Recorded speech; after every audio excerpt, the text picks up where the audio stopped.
भगवान श्री कृष्ण की श्रीमद् भगवद गीता के बारे में कहा गया है कि एकम शास्त्रम देवकी पुत्र गीतम एको देव देवकी पुत्र एव एको मंत्रस्तस्य नामानि यानि कर्माप्येकम तस्य देवस्य सेवा। एकमात्र शास्त्र जिसका गायन भगवान के श्रीमुख से हुआ है वो श्रीमद् भगवद गीता है। जब महाभारत के रण के मध्य में धनुर्धर अर्जुन युद्ध के लिए घबरा गया तो भगवान श्री कृष्ण ने अपने श्रीमुख से जिस शास्त्र का गायन किया, जिस गीत का गायन किया, वो श्रीमद् भगवद गीता है।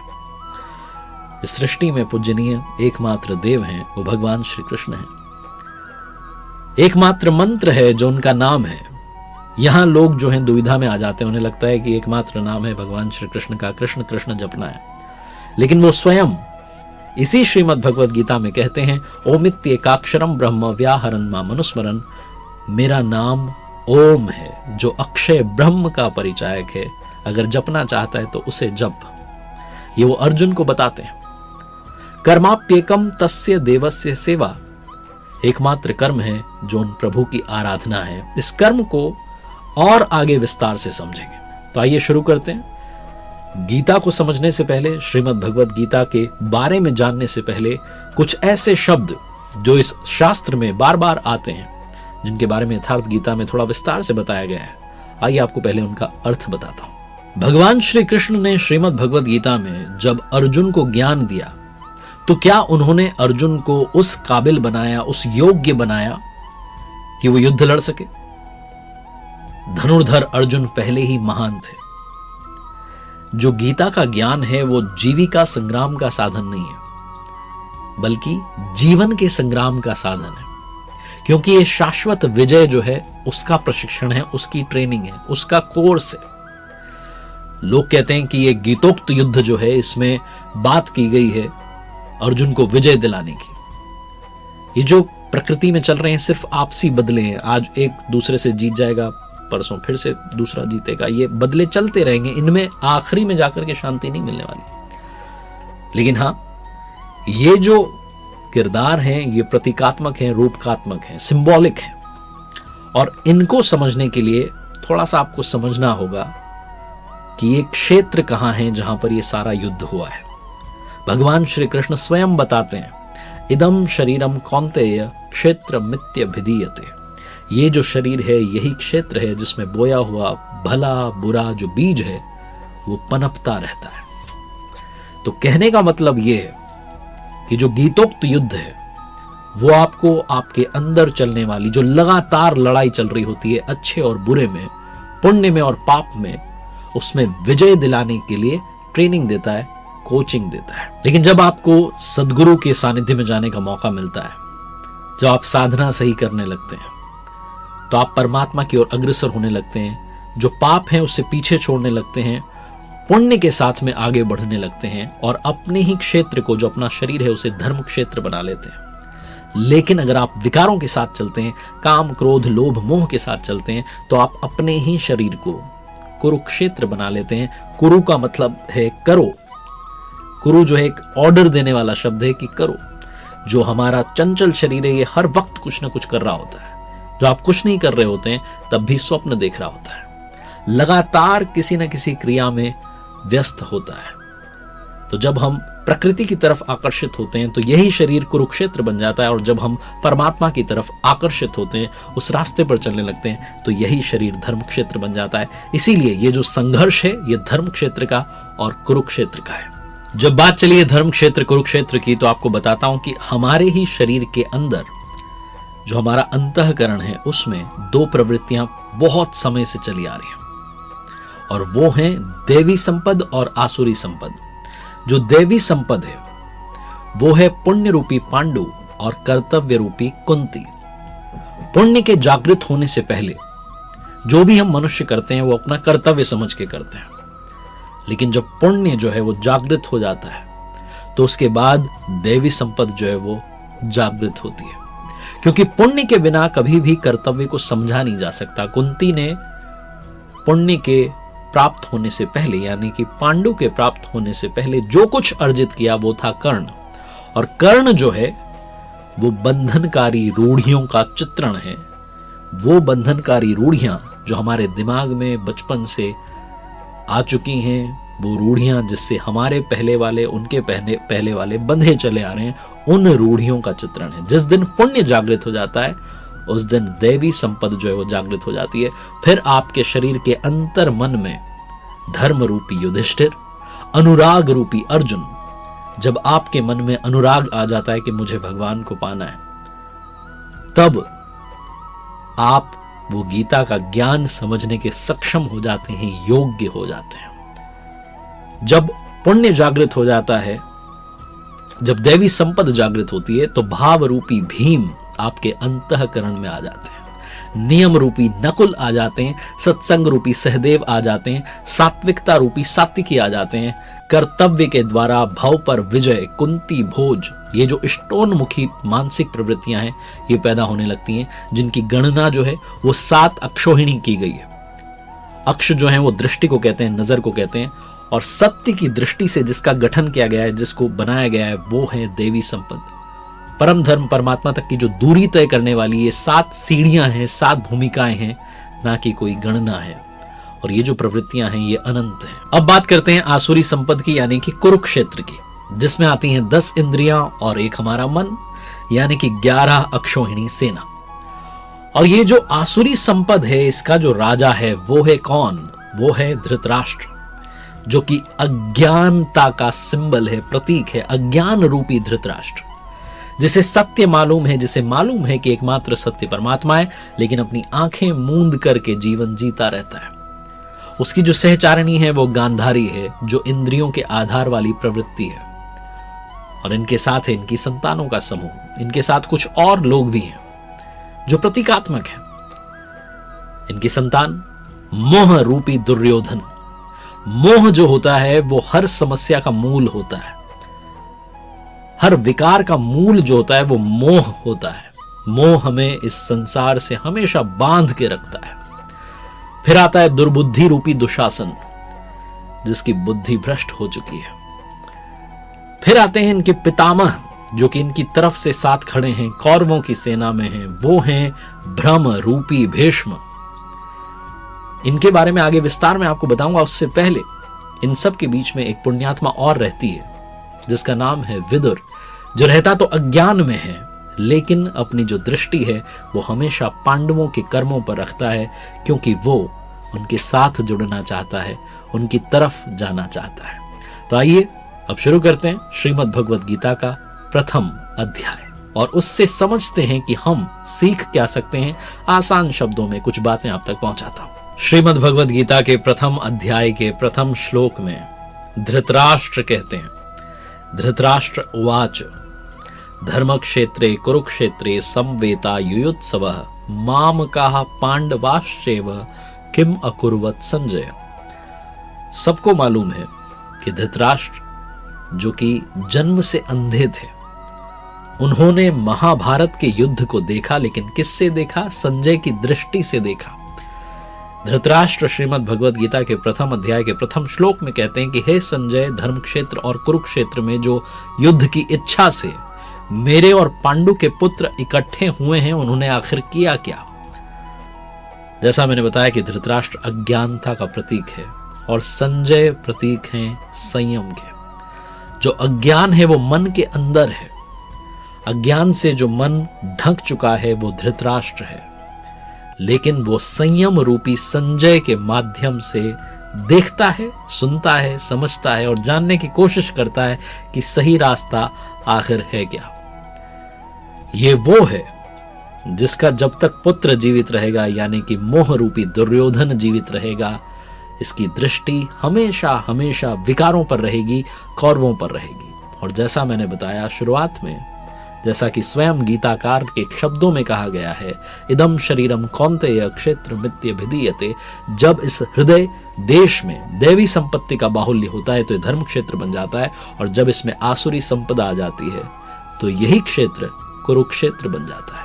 आप जैसे जैसे श्रीमद् भगवद गीता पढ़ते जाएंगे तो आप समझते जाएंगे कि बहुत सारे किरदारों के बारे में आगे बात नहीं हुई है, सिर्फ भगवान श्री कृष्ण और अर्जुन का ही संवाद सिमट करके रह जाता है, क्योंकि भगवान के श्रीमुख से जो शास्त्र निकला है वो सिर्फ और सिर्फ अनुरागी अर्जुन के लिए है।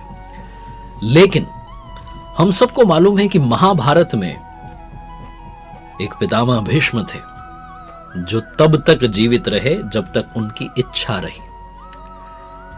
प्रथम अध्याय के श्लोक 11 में दुर्योधन जो है वो अपने गुरु द्रोणाचार्य से कह रहा है कि अयनेषु च सर्वेषु यथा भागम वस्थिताः भीष्म मेवाभिरक्षन्तु भवन्तः सर्व एव हि। यानी कि सब मोर्चों पर अपनी अपनी जगह आप स्थित रहते हुए सारे के सारे लोग भीष्म की ही रक्षा कीजिए। यदि पितामह भीष्म जीवित हैं तो हम अजेय हैं, इसलिए आप पांडवों से मत लड़िए, आप सिर्फ और सिर्फ पितामह भीष्म की ही रक्षा कीजिए। अब आप सोचिए कि कैसे योद्धा हैं भीष्म, जो स्वयं अपनी रक्षा नहीं कर पा रहे हैं, कौरवों को उनकी रक्षा व्यवस्था करनी पड़ रही है। ये कोई बाहर के योद्धा नहीं है, जैसा मैंने बताया सिंबॉलिक है, रूपकात्मक है, प्रतीकात्मक है, भ्रम ही भीष्म है। यदि भ्रम जीवित है तो जो आसुरी संपद है, जो कौरव हैं, वो अजय हैं। अजय का मतलब ये नहीं कि उन्हें आप हरा नहीं सकते, बल्कि अजय का मतलब है कि कठिनाई से जिसको जीता जा सकता हो। यदि भ्रम समाप्त हो जाता है तो अविद्या जो है वो अस्तित्वहीन हो जाती है, मोह जो आंशिक रूप से बचा है वो भी समाप्त हो जाता है, क्योंकि भ्रम मिट जाता है। दुर्योधन अपने गुरु द्रोणाचार्य से कहता है कि गुरुजी, जो पांडवों की सेना है वो भीम द्वारा रक्षित है, जो हमारी सेना है वो भीष्म द्वारा रक्षित है। पांडवों की सेना भीम द्वारा रक्षित है। भीम यानी कि भाव, भाव बस्य भगवान। भाव जो हैं सिर्फ वहीं भगवान विद्यमान है। जब तक भाव हैं आप उस शक्ति के साथ आगे बढ़ते हैं और परमात्मा का दर्शन कर लेते हैं। जब तक भ्रम है यानी कि भीष्म जीवित है, तब तक आपके आसपास वो आसुरी संपदा आपको घेरे रखती है, आपको इस भ्रम में रखती है कि असली आनंद तो सांसारिक सुखों में है, असली आनंद तो संसार की इसी माया में है। वो आपको परमात्मा की तरफ जाने ही नहीं देती। इसीलिए जो कौरवों का इस वक्त राजा बना हुआ है दुर्योधन, जो मोह रूपी दुर्योधन है, वो अपने गुरुजी से कह रहा है, द्रोणाचार्य जी से, कि आप रक्षा करनी है तो सिर्फ पितामह भीष्म की कीजिए। बात चली है गुरु द्रोणाचार्य की, तो पहले उन्हें भी समझ लीजिए। द्वैत का जो आचरण होता है वही द्रोणाचार्य है। द्वैत यानी कि हम अलग हैं, परमात्मा अलग हैं, ये जो भान होता है वही द्रोणाचार्य है। और द्वैत जो है वो आसक्ति का जन्मदाता है। आसक्ति यानी कि अश्वत्थामा। इस दुनिया में कहीं भी आपकी आसक्ति, कहीं भी आपका लगाव है तो अश्वत्थामा जीवित है। इसीलिए कहा गया कि अश्वत्थामा जो है उसकी मृत्यु नहीं होगी। आचार्य द्रोण के बारे में कहा गया कि शस्त्र अगर उनके हाथ में रहता तो उनकी कभी मृत्यु नहीं हो सकती थी, वो अजय थे। इसीलिए भगवान श्री कृष्ण ने कहा कि कौरव पक्ष में एक हाथी है जिसका नाम अश्वत्थामा है, तो भीम जो है उस हाथी को मार दें और ये उद्घोष कर दें, ऐलान कर दें कि अश्वत्थामा मारा गया। तो इस अप्रिय समाचार को सुनकर के, इस बुरे समाचार को सुनकर के जो आचार्य द्रोण है वो शिथिल हो जाएंगे। और यही हुआ, भीम ने अश्वत्थामा नाम के हाथी को मारा और प्रचार हुआ कि अश्वत्थामा मारा गया। आचार्य द्रोण ने समझा कि उनका पुत्र अश्वत्थामा मारा गया, वो शिथिल हो गए, धनुष उनके हाथ से गिर गया और युद्ध भूमि में बैठ गए और उनका गला कट गया। पुत्र में जो अत्यधिक उनकी आसक्ति थी, वो जो लगाव था, वो जो मोह था, वही उनकी मृत्यु का कारण बन गया। अश्वत्थामा दीर्घजीवी था। जब तक मोक्ष नहीं मिल जाती तब तक वो आसक्ति लगी रहती है, वो लगाव कहीं ना कहीं किसी न किसी में बना रहता है। वो अश्वत्थामा विद्यमान रहता है, वो जीवित रहता है, इसीलिए उसे अमर कहा जाता है। प्रथम अध्याय के श्लोक 15 में कहा गया, पांचजन्यम ऋषिकेशो देवदत्तम धनंजयः पौंड्रम दधमो महाशंखम भीम कर्मा वृकोदरा। ऋषिकेश यानी कि जो हृदय के सर्वज्ञाता हैं, उन भगवान श्री कृष्ण ने पांचजन्य शंख बजाया। जो हमारी पांचों ज्ञानेंद्रियां हैं, इनको पंच तन्मात्राओं शब्द, स्पर्श, रूप, रस और गंध, इनके रसों से समेट करके अपने भक्त की श्रेणी में ढालने की घोषणा की। जो हमारी इंद्रियां हैं, जो विकराल रूप से बहक रही हैं इधर उधर, इस सृष्टि में लगी हुई हैं, प्रकृति में इसके अंतराल में आसक्त हुई हैं, उनको अपने भक्त की श्रेणी में लाना, ये भगवान श्री कृष्ण का शंख जो है वो उद्घोष करता है। भगवान श्री कृष्ण सद्गुरु थे, योगेश्वर थे। उनकी शरण में जाते हुए अर्जुन कहते हैं, शिष्यस्ते अहम शाधि माम त्वाम प्रपन्नम, भगवान मैं आपका शिष्य हूं, आपकी शरण में हूं, मुझे संभालिए, साधिए और पार लगा दीजिए। जब तक भगवान अपने भक्त को साथ ना देने लगे, अपने भक्त के साथ ना आ जाएं, वो जहां खड़ा है वहां से उसका हाथ ना थामे, तब तक कहा जाता है कि सही मात्रा में मेडिटेशन, जिसे ध्यान भजन कहते हैं, वो शुरू नहीं होता है। ये बहुत लंबी प्रोसेस है। इसे समझने के लिए आपका स्वागत है इस गीता ज्ञान में, जहां हम बहुत विस्तार से बात कर रहे हैं। अब आगे बढ़ते हैं और बात करते हैं शिखंडी की, जिसे शिखंडनी भी कहा गया कि शिखंडी ने ही भीष्म का, पितामह भीष्म का वध किया, वो तीर चलाया। अब इस प्रतीक को भी समझते हैं कि शिखंडी है क्या। शिखंडी की बात करते हैं। यथार्थ गीता में स्वामी जी लिखते हैं कि शिखा सूत्र का त्याग ही शिखंडी है। यानी कि शिखा जो है वो लक्ष्य का प्रतीक है, जिसे आपको पाना है, जिस मंजिल तक आपको पहुंचना है, और सूत्र जो है वो संस्कारों का प्रतीक है। जब तक आगे ईश्वर को पाना शेष है, परमात्मा को पाना शेष है, तब तक वो जो संस्कार हैं वो आपके पीछे लगे रहेंगे। तब तक त्याग नहीं हो पाएगा, संन्यास नहीं हो पाएगा। अभी आप सिर्फ चलने वाले पथिक हैं, एक राहगीर हैं। जब आप मंजिल पर पहुंच जाते हैं, लक्ष्य प्राप्त कर लेते हैं, तो जो पीछे लगी हुई संस्कारों का सूत्र जो है, जो संस्कारों की डोर है, वो कट जाती है। और इस अवस्था में आकर के जब आप उस मंजिल तक पहुंच जाते हैं, लक्ष्य प्राप्त कर लेते हैं, इस अवस्था में आकर के जो भ्रम है वो हमेशा हमेशा के लिए शांत हो जाता है, यानी कि उसका वध हो जाता है। इसीलिए शिखंडी ने पितामह भीष्म का वध किया। श्रीमद् भगवत गीता के प्रथम अध्याय के प्रथम भाग में कैरेक्टर्स की बात हो रही है, यहां पर किरदारों की बात हो रही है। कौन सा जो महारथी है वो आकर के शंख बजा रहा है, कौन सा महारथी जो है वो सेना के बारे में बता रहा है, ये सारी बातें हुई हैं। लेकिन जब इसी प्रथम अध्याय के दूसरे भाग में आते हैं हम, तो फिर बात होती है धनुर्धर अर्जुन की दुविधा की। अर्जुन जो हैं वो भगवान श्री कृष्ण से कहते हैं कि आप जो मेरा रथ है इसको ले जाकर के दोनों सेनाओं के बीच में खड़ा कर दीजिए, मध्य में खड़ा कर दीजिए। मैं देखना चाहता हूं कि कौन कौन जो हैं वो इस युद्ध भूमि में आए हैं। और जब अर्जुन देखते हैं कि दोनों तरफ जो हैं उनके अपने हैं, कोई चाचा है, कोई मामा है, कोई ससुर है, कोई साला है, जब उन्हें दिखता है कि उन्हीं के अपने हैं, काका खड़े हुए हैं, आचार्य खड़े हुए हैं, गुरुजी खड़े हुए हैं जिन्होंने सिखाया, ये सब युद्ध भूमि में मरने मारने के लिए आतुर हो गए हैं, तो अर्जुन जो हैं वो विकल हो जाते हैं। वो एक तरीके से परेशान हो जाते हैं, उनके हाथ से गांडीव गिरता है, त्वचा जलने लगती है, बुखार आ जाता है। समझ में नहीं आता कि युद्ध कैसा जिसमें अपने ही लोग खड़े हुए। अर्जुन को भी भ्रम हो जाता है। वो भगवान श्री कृष्ण से कहते हैं कि मैं खड़ा नहीं रह पा रहा हूं, मैं समर्थ नहीं हूं, आगे देख नहीं पा रहा हूं, मुझे तो इस युद्ध का लक्षण भी उल्टा ही दिख रहा है, विपरीत ही दिख रहा है। मैं अपने कुल को मार करके कल्याण को नहीं पाना चाहता, और कुल को मारने से कब कल्याण मिलता है। वो भगवान श्री कृष्ण को अपने से कम समझता है, क्योंकि अर्जुन ने अब तक भगवान श्री कृष्ण को सिर्फ अपना मित्र माना, सखा माना, इससे ज्यादा नहीं माना। अर्जुन को नहीं पता था कि इसी श्रीमद् भगवत गीता में आगे चलकर 11वें अध्याय में उसी अर्जुन को, जो अनुराग का रूप है, उसी को भगवान के विराट रूप के दर्शन होने वाले। श्रीमद् भगवत गीता के प्रथम अध्याय के 41वें श्लोक में अर्जुन कहते हैं भगवान श्री कृष्ण से, अधर्माभिभवात् कृष्ण प्रदुष्यन्ति कुलस्त्रियः स्त्रीषु दृष्टासु वार्ष्णेय जायते वर्ण संकरः। धनुर्धर अर्जुन जो है वो अपनी तरफ से हर वो तर्क दे रहे हैं कि इस युद्ध से मैं चला जाऊं, इस युद्ध को टाल दें, लेकिन यह युद्ध अब टाला नहीं जा सकता। अर्जुन कहते हैं भगवान श्री कृष्ण से कि हे कृष्ण, पाप के ज्यादा बढ़ जाने से, अधिक बढ़ जाने से जो हमारे कुल की स्त्रियां हैं वो दूषित हो जाती हैं। स्त्रियों के दूषित होने से वर्ण संकर उत्पन्न होता है।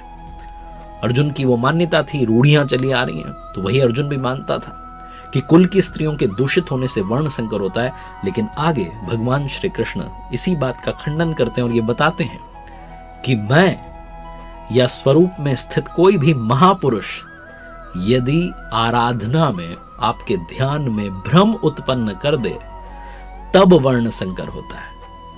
तो अर्जुन ने अपनी तरफ से हर वो तर्क दिया कि ये मेरे अपने हैं, स्वजन हैं, इनको मार करके क्या मिलेगा, मुझे त्रिलोक का साम्राज्य भी नहीं चाहिए। अर्जुन त्रिलोक का साम्राज्य भी नहीं देना चाहता, वो उसको भी नकार रहा है। तो भगवान श्री कृष्ण ऐसा क्या देने वाले हैं कि अर्जुन तैयार हो जाएगा, मान जाएगा इस युद्ध भूमि में उतरने के लिए। इस पूरे अध्याय के अंत में अर्जुन जो हैं वो रथ के पीछे जाकर के बैठ जाते हैं। अर्जुन को उस पूरी सेना के निरीक्षण में जो दोनों तरफ से अर्जुन देखते हैं, सिर्फ अपनी फैमिली दिखाई देती है, परिवार दिखाई देता है जिनको मारना है। जहां तक संबंध होते हैं वहीं तक आप दुनिया मानते हैं। जो अनुरागी अर्जुन है, जो भी कोई अनुरागी है जो भगवान की शरण में जाना चाहता है, जो भक्ति का रास्ता अपनाना चाहता है, उसका जो फर्स्ट फेज आता है, जो प्रथम चरण आता है, उसमें सिर्फ और सिर्फ ये जो फैमिली का मोह है ये बाधक बनता है। जब दिखता है कि सबको छोड़ना पड़ेगा, जितने अच्छे संबंध हैं इनसे अलग हो जाएंगे, तो फिर जो है वो कुतर्क ढूंढने लगते हैं, घबराहट होने लगती है, ऐसी ऐसी बातें करने लगते हैं जैसे अर्जुन ने कि रूढ़ियों में बचाव ढूंढने लगते हैं कि कुल धर्मी सनातन धर्म है, वर्ण संकर उत्पन्न हो जाएगा, बहुत सारी बातें जो है वो करने लगते हैं। अर्जुन को अपनी समझ से लग रहा था कि वो सनातन धर्म की रक्षा के लिए विकल है, लेकिन अर्जुन को मालूम नहीं था कि जो उसके मित्र हैं वो स्वयं प्रभु हैं। और अर्जुन को जब ये मालूम चलने लगता है तो गिड़गिड़ाने लगता है, क्षमा मांगने लगता है। ये बहुत सारी बातें अभी समझनी बाकी हैं। ये श्रीमद् भगवद गीता का प्रथम अध्याय है जिसे अर्जुन विषाद योग नाम दिया गया। स्वामी जी ने यथार्थ गीता में इसे ही संशय विषाद योग नामक प्रथम अध्याय कहा है।